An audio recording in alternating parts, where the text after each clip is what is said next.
कहते हैं शरीर को स्वस्थ रहने में जितनी भूमिका अनाज की होती है, जितनी फूड की होती है, जितनी दवाइयों की होती है, उससे कहीं ज़्यादा अहम भूमिका निभाता है स्पोर्ट्स यानी खेल विभाग। किसी भी फील्ड की अगर हम बात करें तो उसमें अगर जो व्यक्ति अगर वो खेल में रुचि नहीं रखता है तो उसे तमाम बीमारियां उसे जकड़ करके रखती हैं। ऐसे में डॉक्टर्स भी सलाह देते हैं कि स्पोर्ट्स हमारे शरीर को, हमारे हेल्थ को स्वस्थ रखने में अहम भूमिका निभाता है। खेल जगत में तमाम खेल हैं जैसे कबड्डी, खो खो, क्रिकेट, फुटबॉल वगैरह। इसी में एक हमारे साथ गेस्ट आए हुए हैं जो हैंडबॉल के एग्जीक्यूटिव सेक्रेटरी जनरल हैं और नाम है इनका अमित पांडे किशन। इनसे हम आज बातचीत करेंगे और इन तमाम मुद्दों पर बातचीत करेंगे कि खेल जगत में इन्होंने क्या उपलब्धियां हासिल की, कितने लोगों को किस किस मुकाम पर इन्होंने पहुंचाया, और बात उस अहम मुद्दे पर भी होगी कि खेल जगत में भी तमाम खबरें हमने देखी है कि कंट्रोवर्सी की खबरें हमारे सामने आई हैं। उस कंट्रोवर्सी पर भी हम बातचीत करेंगे कि आखिर खेल जगत में कंट्रोवर्सी की खबरें हमारे सामने क्यों आती हैं। तो बहुत बहुत स्वागत है अमित पांडे जी हमारे इस खास कार्यक्रम में, हमारे साथ इतना कीमती अपना समय देने के लिए। अमित पांडे आपका नाम हुआ, अमित पांडे और किशन जी। हैंडबॉल के आप एग्जीक्यूटिव सेक्रेटरी जनरल हैं। तो पहले यह हमें बताइए कि हैंडबॉल है क्या चीज़, जो हमारे दर्शक नहीं जानते हैं उनको विस्तार से बताइए। और यही बताइए कि जो लड़के या लड़कियां इसमें रुचि लेना चाहते हैं या इसमें एंट्री लेना चाहते हैं, भाग लेना चाहते हैं, तो कैसे लें और इसके लिए क्या क्या करना होगा और इसके लाभ क्या हैं? देखिए, जैसा कि आपने पूछा हैंडबॉल के बारे में, तो मैं आपको बताना चाहूँगा कि 40 बाई 20 मीटर का इसका ग्राउंड होता है। इसको पहले 7 खिलाड़ी खेलते थे, मगर इस वर्ष से इंटरनेशनल हैंडबॉल फेडरेशन ने इसमें 8 खिलाड़ी की अनुमति प्रदान किया है, जिसमें 2 गोलकीपर एक समय में खेल सकते हैं। पहले 1 गोलकीपर खेलता था, आज के डेट में वहाँ 2 गोलकीपर खेल सकते हैं, आप उसे तुरंत चेंज कर सकते हैं। हैंडबॉल गाँव तक ही नहीं है, हर जगह है। बच्चे इससे नौकरियां पा रहे हैं। सरकार में यूपी पुलिस की अगर मैं बात करूं, एसएसबी की बात करूं, आर्मी की बात करूं, केंद्र शासित सीआईएसएफ है, सीआरपीएफ है, एसबीआई बैंक की अगर मैं बात करूं, इनकम टैक्स की मैं बात करूं, तो उसमें भी बच्चियों को नौकरियां मिल रही हैं। और 1971 से अभी तक अगर मेरी अनुमान जो है, जो मेरे पास लिस्ट है, उसके तहत 13,500 खिलाड़ियों को हैंडबॉल के सरकारी नौकरियां मिल चुकी हैं। और अगर बच्चे खेल में रुचि रखते हैं और अगर वो हैंडबॉल में रुचि रखते हैं, उनके पास बहुत सारे ऑप्शंस हैं। उत्तर प्रदेश गवर्नमेंट ने अभी तक 18 प्रशिक्षक 18 मंडलों में दे रखे थे, मगर इसी वर्ष 3 और वैकेंसी निकाल के उत्तर प्रदेश सरकार का मैं धन्यवाद देना चाहूँगा, माननीय मुख्यमंत्री जी का धन्यवाद देना चाहूँगा कि उन्होंने 3 और वैकेंसीज निकाल के, जहाँ हमारे 18 मंडल में प्रशिक्षक थे जो बच्चों को सिखाते थे, आज वो 21 हो चुके हैं। आने वाले समय में वो और भी ज़्यादा होंगे। वर्तमान समय में उत्तर प्रदेश के अगर मैं रजिस्टर्ड खिलाड़ियों की बात करूं आपसे, तो 55,000 हमारे पास रिकॉर्ड है, जो बच्चे हमारे पास रजिस्टर्ड हैं। 55,000? जी हाँ, जो आज के डेट में अपने ग्राउंड्स पे, अगर मैं लखनऊ जनपद की बात करूं तो लखनऊ में केडी सिंह में और चौक, ये 2 जगह पे खिलाड़ियों के प्रशिक्षण होते हैं। और कुशल प्रशिक्षक हैं। केडी सिंह में मोहम्मद तौहीद जी हैं, वो अंतर्राष्ट्रीय निर्णायक की भी भूमिका निभा चुके हैं, अंतर्राष्ट्रीय कोच भी हैं और बहुत सारे अंतर्राष्ट्रीय स्तर के में भारत का नेतृत्व कर चुके हैं। वो यहाँ पे बच्चों को सिखाते हैं। अगर बच्चा इसमें भाग लेना चाहता है तो उसे किन किन तैयारियों के साथ आना चाहिए आपके पास? देखिए, हैंडबॉल जो खेल है वो अंडर 11 से हमारे यहाँ स्टार्ट होता है। मिनी, जिसको हम नाम दे कर रखे हैं मिनी खेल, वहाँ अंडर 11 के बच्चे आते हैं खेलने। सब जूनियर में अंडर 14 के बच्चे हमारे खेलते हैं। जूनियर में हमारे 19 साल से कम के बच्चे खेलते हैं और सीनियर तो नो लिमिट है। अगर खिलाड़ी अच्छा है तो 50 साल का भी खिलाड़ी खेल सकता है इस खेल को। दुनिया में आइस हॉकी के बाद सबसे तेज खेलने वाला अगर कोई खेल है वो है हैंडबॉल। ओलंपिक का खेल है। कॉमनवेल्थ गेम में अगर मैं बात करूं तो इसी वर्ष अभी मालदीव्स में कॉमनवेल्थ गेम्स हुआ था, वहां पे बीच हैंडबॉल की हमारी टीम गई थी और पिछली बार हम 15वें स्थान पे थे, इस बार हम 5वें स्थान पे हैं। अच्छा, एज सीमित है बच्चों की? एज सीमित नहीं है, 50 वर्ष तक वो खेल सकते हैं। अगर अच्छा खिलाड़ी है तो 55 का भी होगा तो भी वो खेल सकता है। कम से कम सबसे कम 11 साल। वो खेल सकता है। जी हाँ। खेलने के बाद आपने बताया कि सरकारी नौकरियां भी मतलब मिलती हैं, तो किस किस विभाग में नौकरियां मिलती हैं और क्या उसके लिए इस खेल में किस कोर्स को क्वालिफाई करना पड़ता है? देखिए, इसमें सबसे ज़रूरी ये है कि अगर कोई खिलाड़ी है तो वो राष्ट्रीय प्रतियोगिता अवश्य खेले, अगर वो खेल सकता है तो। और राष्ट्रीय प्रतियोगिता अगर वो उसने खेला, वो मेडलिस्ट है, तो उसकी नौकरी फिक्स है। अच्छा। सरकार ने ऐसी सुविधाएं दे रखी हैं, सिर्फ जो मैंने बात कर रखी उत्तर प्रदेश पुलिस की या एसएसबी की, सीआरपी नहीं, बहुत सारी ऐसी एसोसिएशंस हैं जहां के बच्चे जा रहे हैं और सरकारी नौकरियां कर रहे हैं। केंद्र सरकार और उत्तर प्रदेश सरकार खिलाड़ियों को अनगिनत नौकरियां प्रदान कर रही है और खिलाड़ी पहले के समय से आज के समय में ज़्यादा से ज़्यादा खेल में बढ़ावा ले रहे हैं। कितने बच्चे होंगे आपके पास? आपके अंडर में कितने बच्चे हैं, कितनी बच्चियां होंगी जो आपके साथ काम करते हैं? देखिए, वर्तमान समय में अगर जैसा मैंने भी आपसे बताया, मेरे पास पूरे उत्तर प्रदेश में 21 प्रशिक्षक हैं। 55,000 खिलाड़ी उत्तर प्रदेश में हमारे पास हैं, जो हैंडबॉल को खेल रहे हैं। और हम लोग हर वर्ष हैंडबॉल के प्रतियोगिताएं कराते हैं। स्टेट लेवल की प्रतियोगिताएं होती हैं, फिर नेशनल की प्रतियोगिताएं होती हैं, फिर फेडरेशन कप होते हैं हमारे। ये सारी चीज़ें की लाइनअप होती है।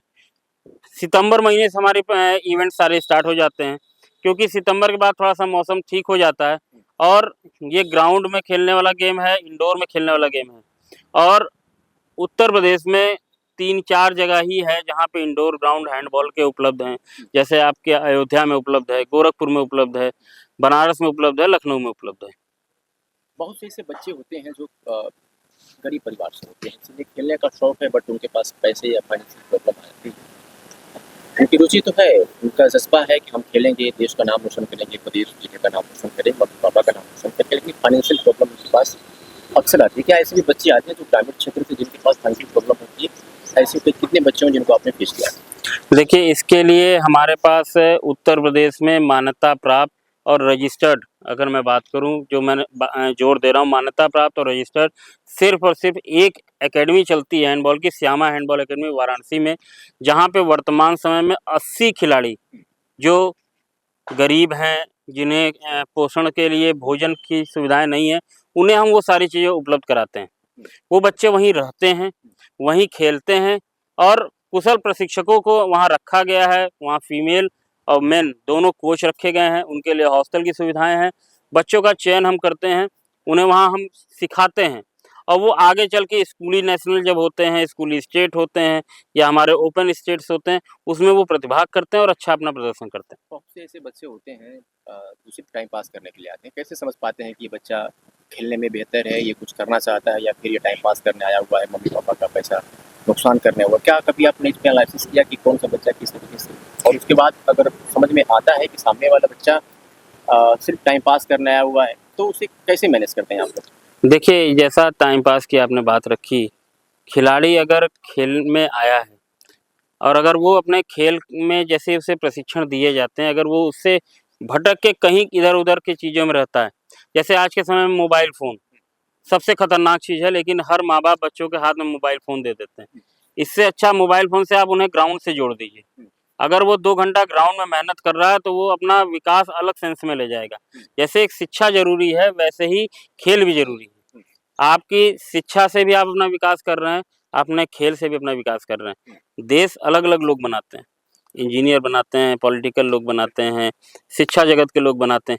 तो खेल भी एक ऐसी चीज़ है, आप प्रतियोगिताएँ कराइए, आप खेल कराइए, खिलाड़ी अच्छे पैदा करिए। आप नीरज चोपड़ा जी को देख लीजिए, उत्तर प्रदेश में ललित जी को देख लीजिए। ऐसे भी खिलाड़ी हैं जो दबे हुए थे, वो आज के डेट में उजागर हो चुके हैं और उन्हें अच्छी-अच्छी नौकरियाँ मिल रही हैं। और जो खिलाड़ी है, जब वो ग्राउंड में पसीना बहाता है ना, तो वो ये सोचता है कि हम एक दिन भारत का झंडा ऊपर कर लेंगे। खिलाड़ी जो देश में देश के लिए खिलाड़ी जो हैं, देश के लिए जो पसीना बहाते हैं, क्या उनको, जैसे आप जैसे लोग, हमारी देश की गवर्नमेंट, राज्य गवर्नमेंट समझती है, उनके पसीनों की कद्र करती है? कद्र की जा रही है, तभी तो उन्हें नौकरियां मिल रही हैं। अगर आप ओलंपिक में मेडल लेके आ रहे हैं या आप एशियन गेम्स में मेडल लेके आ रहे हैं, तो आपकी सरकारी नौकरी तो वैसे ही फिक्स है। ललित जी की अगर, जैसा मैंने अभी बात उठाई, ललित जी ओलंपिक खेल के आए तो उनको तुरंत डायरेक्ट डिप्टी एसपी की पद मिली। तो वैसे बहुत सारे खिलाड़ी हैं जिन्हें को डायरेक्ट नौकरियां मिल रही हैं और लोग खेलना चाह रहे हैं। एक समय था लोग भागते थे खेलों से, पहले के समय में कहा जाता ना, खेलोगे कूदोगे होगे खराब, पढ़ोगे लिखोगे होगे नवाब। आज वो चीज़ पूरी तरह बदल गई है। आज आप खेलोगे कूदोगे तो भी होगे नवाब, ये टैगलाइन चलने लगी है। और माँ-बाप ये चाह रहे हैं कि मेरा बच्चा ठीक है, नहीं पढ़ने में अच्छा है तो खेल के माध्यम से अपना विकास करे, अपने देश का नाम रोशन करे और अपने माँ-बाप का नाम रोशन करे। देश में ऐसी तमाम खबरें आई थी कंट्रोवर्सी को लेकर, खिलाड़ियों के साथ अपहृता, शोषण वगैरह की बातें, इसीलिए मैंने जिक्र किया था कि क्या देश की गवर्नमेंट समझती है खिलाड़ियों के पसीने को। हम विनेश फोगाट का जिक्र कर, जैसे आपने नीरज चोपड़ा का जिक्र किया और विनेश फोगाट का जिक्र कर लेते, जिस तरीके से उनके साथ जो भी कुछ हुआ, जो उन्होंने आरोप लगाए थे, तो क्या ऐसे भी आरोप कभी झेलने पड़ते हैं आप लोगों को भी? या देखिए, अगर आप निष्पक्ष रहेंगे, जैसा अभी विगत 10 सालों से मैं पारदर्शिता पे विश्वास रखता हूँ। किसी को भी मैं ये नहीं कहता कि आप वेरिफिकेशन या किसी भी कार्य के लिए हमारे ऑफिस आइए। आपके जो काम है सारी चीज़ें आपके मोबाइल पे अवेलेबल हैं। उत्तर प्रदेश हैंडबॉल संघ की एक अपनी वेबसाइट है, अपनी देखने के लिए उसकी ऑफिस है। आपकी जो भी ग्रीवेंस है आप वहाँ भेजिए, आपको दौड़ने की ज़रूरत नहीं है। अगर बुंदेलखंड का कोई खिलाड़ी है, मेरठ का कोई खिलाड़ी, उसे भाग के हमारे ऑफिस लखनऊ आने की ज़रूरत नहीं है। वो वहाँ से एक मेल करेगा, आप अपनी आईडी और पासवर्ड डाल के वहाँ से लॉगिन करेगा, अपनी जो भी दिक्कतें हैं, एटलीस्ट उसको अगर अपना वेरिफिकेशन कराना है सर्टिफिकेट का, तो भी वो ऑनलाइन करा सकता है, उसे दौड़ भाग करने की ज़रूरत नहीं है। सबसे बड़ी चीज़ ये आती है जब आप नेशनल्स के ट्रायल लेते हैं, तो आप ओपन कर ट्रायल्स लीजिए, वीडियो कैमरेस के बीच में लीजिए, कभी भी आपके ऊपर आरोप नहीं लगेंगे।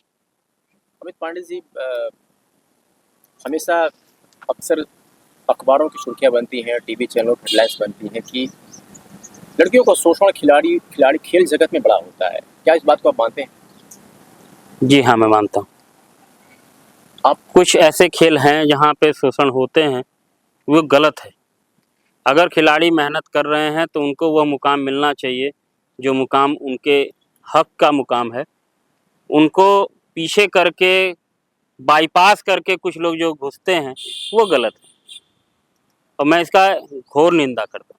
आपने कभी अपने, जो भी आपकी संस्था है, इन सब चीज़ों पर प्रतिबंध लगे और इस तरह की हरकतें आपकी संस्था के साथ ना हो, कौन सा कदम आपने उठाया? फिर क्या आपकी प्लानिंग है, क्या आपने मैप तैयार किया हो कि ऐसी हमारे साथ कभी ना हो, हमारे बच्चों के साथ ऐसा ना हो, जो सपने लेकर के आए हैं आपके साथ कुछ करने के लिए, उनके साथ ऐसा ना हो, उसके लिए आपने क्या किया? देखिए, सबसे ज़रूरी चीज़ जो मैंने अभी आपसे बात रखी थी, पारदर्शिता। अगर चीज़ें आपकी पारदर्शी रहेंगी, लोगों तक आप सरल रहेंगे और आपकी चीज़ें वो समझ रहे हैं, और आप अगर उन खिलाड़ियों की जो भी प्रॉब्लम्स हैं, अगर आप उसकी सॉल्यूशन कर रहे हैं, तो कभी भी ये सारी चीज़ें नहीं होंगी। इसीलिए मैंने बताया ना, मैंने सारी चीज़ें डिजिटलाइज़ कर दिया है। किसी को भी किसी के पास आने-जाने की ज़रूरत नहीं है। जब कोई आस-पास आएगा ही नहीं तो कहाँ से कंट्रोवर्सी होगी। सारी चीज़ें डिजिटल, आप अपने घर बैठिए, आप मुझे मैसेज करिए, मेल करिए कि मेरी ये प्रॉब्लम है, इस संदर्भ में, मेरे खेल के संदर्भ में 24/7 हमारी ऑफ़िस ओपन रहती है, हमारे ऑफ़िस में लोग बैठे हुए हैं, वो उसका सॉल्यूशन आपको अवेलेबल कराते हैं। क्या-क्या उपलब्ध कराते हैं? क्या-क्या सुविधाएँ मुहैया कराते हैं बच्चों को आप अपने लखनऊ में? देखिए, लखनऊ की ही मैं बात नहीं करूँगा, मैं पूरे उत्तर प्रदेश की बात करूँगा। जो बच्चे अच्छे खिलाड़ी होते हैं उनको हम किट की अवेलेबिलिटी कराते हैं। अभी जैसे ठंडी का समय आ रहा है, हम उन्हें ट्रैक सूट की अवेलेबिलिटी कराते हैं, शूज़ की अवेलेबिलिटी कराते हैं। जैसा अभी मैंने बताया आपको श्यामा हैंडबॉल अकेडमी के बारे में। श्यामा हैंडबॉल अकेडमी वाराणसी में संचालित है और 80 बच्चे जो वहाँ हैं रजिस्टर्ड, वो सभी फ्री ऑफ कॉस्ट शिक्षा भी प्राप्त करते हैं। वाराणसी पब्लिक स्कूल है बनारस में, उसकी 5-6 शाखाएँ हैं। वहीं पे वो बच्चे पढ़ाई अपनी करते हैं और वहीं पे अपनी प्रैक्टिस करते हैं, वहीं रहते हैं। और उनको देख-रेख करने के लिए कुशल प्रशिक्षक, वो महिलाओं के साथ रहती है, पुरुषों के साथ रहते हैं और वो निरंतर उन पे नज़र रखे हुए हैं। उसके बाद मैं भी उन पे नज़र रखा रहता हूँ कि किन्हीं भी चीज़ों में गलतियाँ ना हो। आपके जो भी बच्चे इस इंटरव्यू को देख रहे हैं, क्या उनको मैसेज देना चाहेंगे और क्या उन्हें बताना चाहेंगे कि कैसे हमारे साथ आप हमारे साथ जुड़ करके काम कर सकते हो, देश के लिए कुछ कर सकते हो? क्या मैसेज देना चाहेंगे? देखिए, मैं अपने सभी खिलाड़ियों को, सभी प्रशिक्षकों को यही बोलना चाहूँगा आपके न्यूज़ चैनल के माध्यम से, मन लगा के आप खेलो। आपके लिए मैं उपलब्ध हूँ 24/7। अपनी जो भी दिक्कतें हैं आप मेरे तक पहुँचाइए, आपकी वो सॉल्यूशन आपको मिलेगा।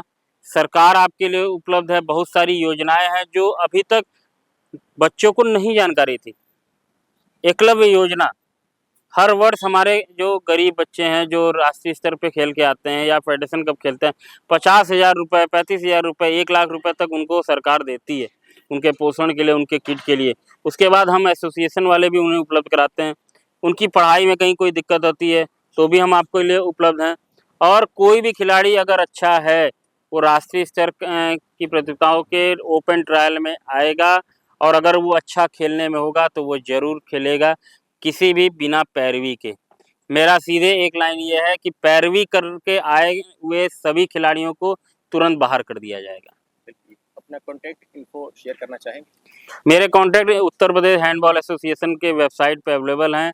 आप कभी भी उत्तर प्रदेश हैंडबॉल एसोसिएशन के वेबसाइट को ओपन करिए, वहाँ पे Amit Pandey executive secretary general available है, मेरा मोबाइल नंबर अवेलेबल है, सेक्रेटरी जनरल का नंबर अवेलेबल है, ट्रेजरार का नंबर अवेलेबल है। आप किसी से भी अपनी चीज़ें कॉन्टैक्ट करके सॉल्व कर सकते हैं। बातचीत करने के लिए बहुत बहुत शुक्रिया। हमारे साथ अमित पांडे जी थे, उन्होंने हैंडबॉल के बारे में हमने पूरी बहन से बात चर्चा की कि किस तरीके से उनके साथ जुड़ करके आप अपना नाम, अपने जीवित भविष्य का नाम रोशन कर सकते हैं, एक अच्छा खासा मुकाम हासिल कर सकते हैं। जैसे उन्होंने कहा कि इस खेल का माध्यम मात्र सिर्फ खेल ही नहीं है, इसको खेलने से और इसका कोर्स पूरा करने से आपको बाद में सरकारी नौकरी भी मिल सकती है। जैसा उन्होंने बताया कि इसमें आप खेलिए, हमसे जुड़िए और सब कुछ करिए, उसके बाद भी आपको सरकारी नौकरी भी मिल सकती है। उन्होंने अपने इंटरव्यू के दौरान, बातचीत दौरान इन्होंने विभाग में बताया। फिलहाल हमने अमित जी से बातचीत की और कोई बच्चा आप भी अगर इनसे जुड़ना चाहते हैं तो इन्होंने अपना कॉन्टैक्ट इनको शेयर किया, इसके माध्यम से आप आइएगा और इनके साथ काम करिएगा। बहुत बहुत शुक्रिया। हर खबर का सच, हम ला रहे हैं वो खबरें जो आपको जाननी चाहिए, सच, सरोकार और सोच के साथ। जवाबदेही की पत्रकारिता अब होगी साफ और सटीक। राजनीति से लेकर पब्लिक की परेशानी तक हम उठाएंगे हर वो सवाल जो जरूरी है, क्योंकि अब खबरें होंगी असरदार। देखिए India 24x7 live TV news पर।